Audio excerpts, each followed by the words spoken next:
married, have 5 children. Aaron is an identical twin. His older brother is Adam. There's Diane, David, and Kahaku.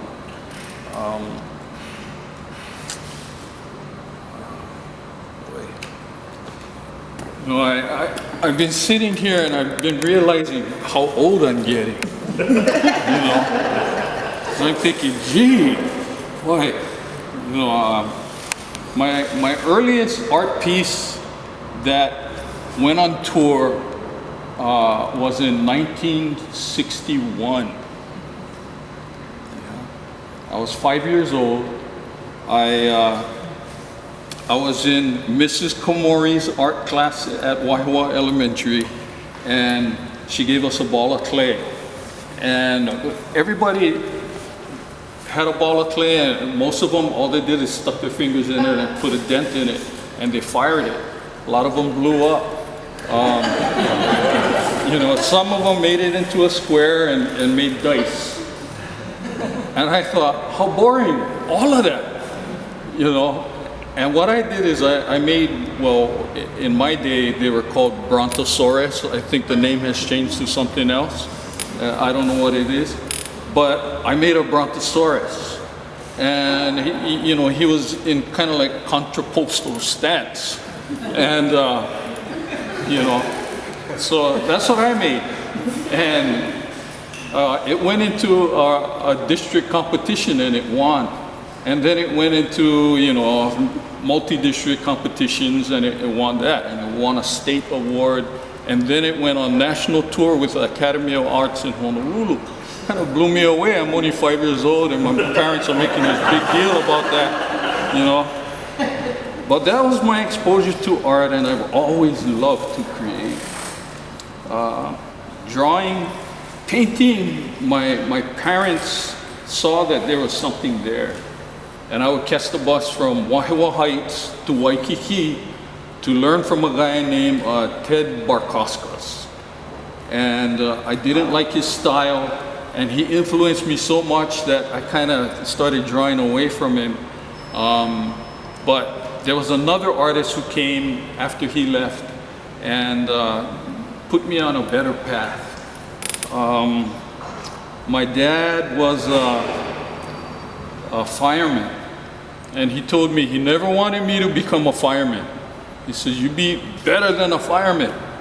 So the day I told him I wanted to be an artist, you know, he was like, "What?" You know, I said, "Yeah." He said, "I told you to be better than a fireman." You know, and because all my life they were telling me I was going to become an architect because I was good in math. And you know, it was all set up. I served a mission for the church, and when I got back, I was supposed to go to California, and my bishop was going to be putting me through school. He's designed shopping malls and all of BYU campuses, and many of his buildings and things. But I came back and I was determined that I wasn't going to be an architect. What influenced me when I was young was my dad. He was a small-time carver of sorts. My mom was a chef at Turtle Bay, and smaller establishments prior to Turtle Bay. But I would take her and my grandmother's cleaver, the paring knives out of the drawers. I'd stick them in my fishing tackle box. I'd go to Honolulu and I'd make like I'm going fishing. But what I'm actually doing is using all those knives. And then in the evening, you know, after I had carved items on the beach, I would slide them back into their proper places. You know, the edges kind of bent, but you know, they understood. My mom asked my father to give me a carving chisel set when I was 8, you know, and that's what started me in the arts right there. I was accepted at Kamehameha schools, and immediately, you know, Mr. Meek was there, I heard about Fritz Oplanop from my uncle Augie Schrader. At my uncle's house, he had carvings on the floor, and I would lay on the lahala mats at grandma's house, and I would fondle those carvings, you know, and I'd feel the curvature of the neck, and you know, the way the lips are made, and how it goes in the corner of the mouth, and you know, all of the surfaces, and I would think, this is the most fabulous stuff. And I promised myself at grandma's house when I was very young that one day I'm going to be able to do that. I don't care how long it takes, who I got to learn from, or where I got to go, I'm going to do that. And yeah, so at Kamehameha, I was able to meet up with Mr. Meek. I went up to the high school division and met up with Fritz Oplanop. And then there was Wright Bowman.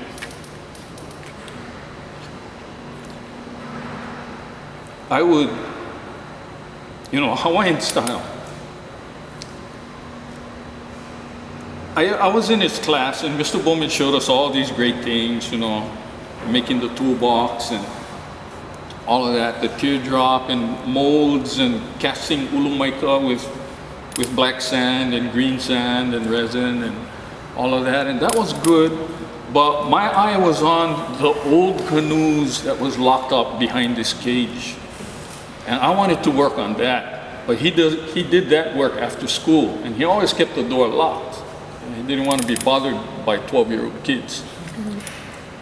But I just had to learn it. So after school, I would go outside the office window where I knew he would look, and I would sit there.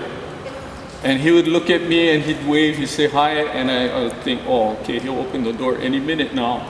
And one day went by and dinner time was coming, so I had to leave. First day, waited there 2 hours, door wasn't open. So I went back again, same thing. Next day, door locked, and I did that for almost a week. He really wanted to make sure that I wanted to learn. Every day I was there. And finally one day that door was open. I knew that was my opportunity to learn from him. So I went in there, and you know, he was working on umeke, you know, about this big, you know, bowls, wooden bowls made out of coal. And one was in about 7 pieces, and he told me, tell me how to fix that bowl.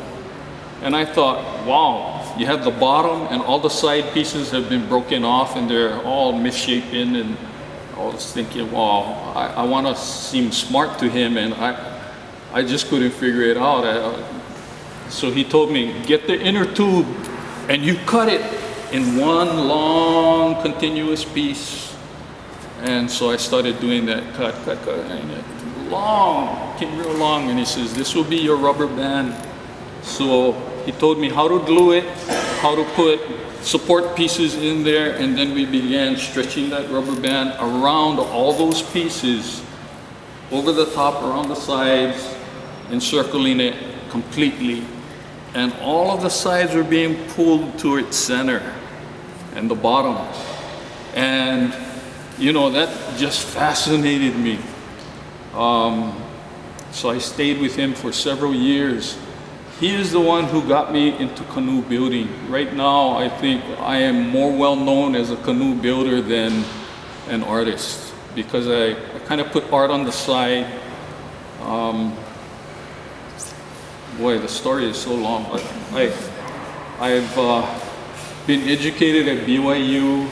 I've studied with different traditional masters, true masters, you know.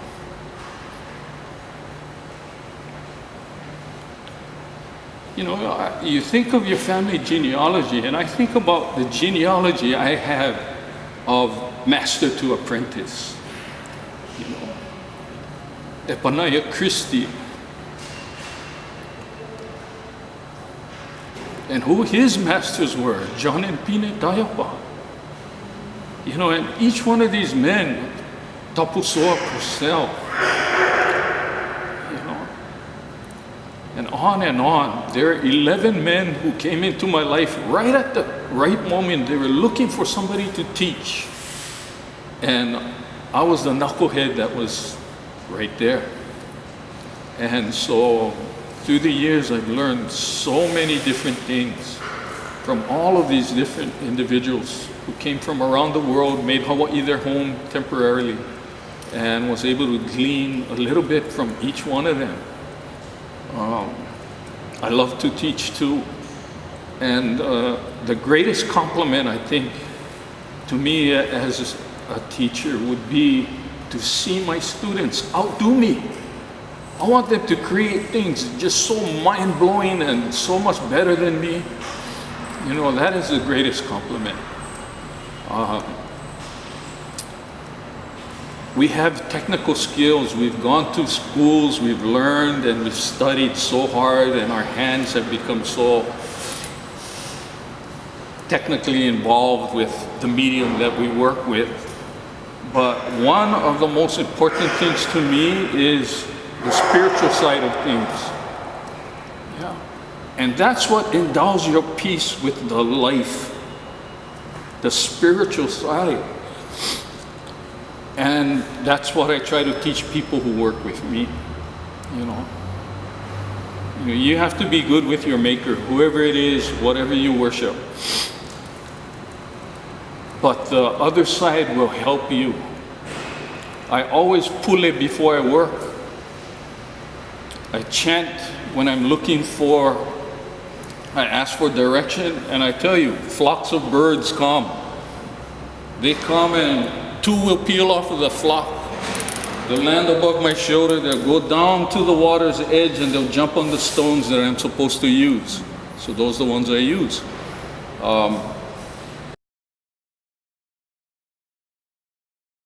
Manukau, outside of Auckland at the Telstra Clear Convention Center. It stands 5 stories tall.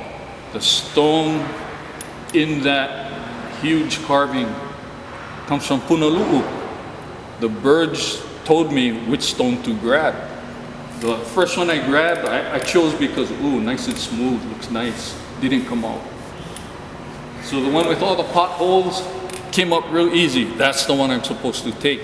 When I got there, I decided to use those little potholes as indicators for star lines that we use in navigation. And it came out to be the navigator's triangle and Kamakau Nui o Maui, which is Scorpio. The morning of the unveiling of Pokapua, navigator's triangle, and Kamakau Nui o Maui. I don't think things happen by chance.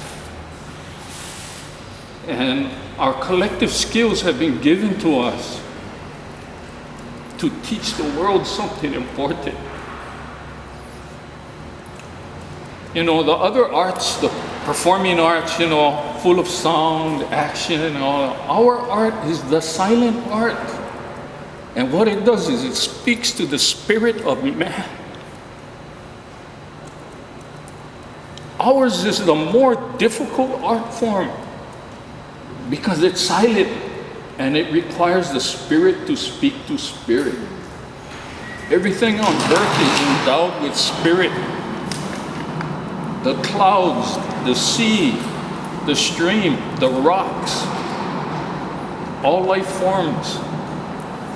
So when I work, I realize that. And I don't take it upon myself to just, okay, I'm just going to create this because, you know, I look at the piece, I ask permission, I ask it what it wants to become.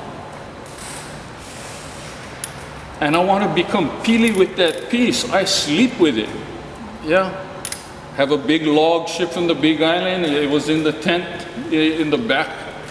I slept on the log for several days until I could hear its voice and it told me what it wanted to become. That piece now stands in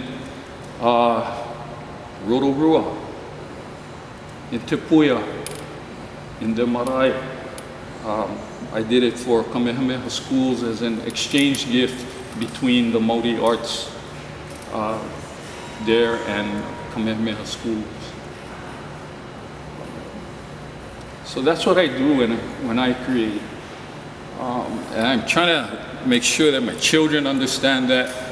A lot of it, you know, I haven't expressed in words to my children, but they know where my heart is. Yeah. But I'm thankful to be part of this group. And, you know, we're not rich in money, but the life experiences that the arts have taken me to is just unbelievable, and you know, my life is full because of it. You know, a man with $1 million couldn't buy the great things that I was able to experience through my art. Yeah. So continue with it. It's a good thing. Yeah. And, yeah. Mahalo.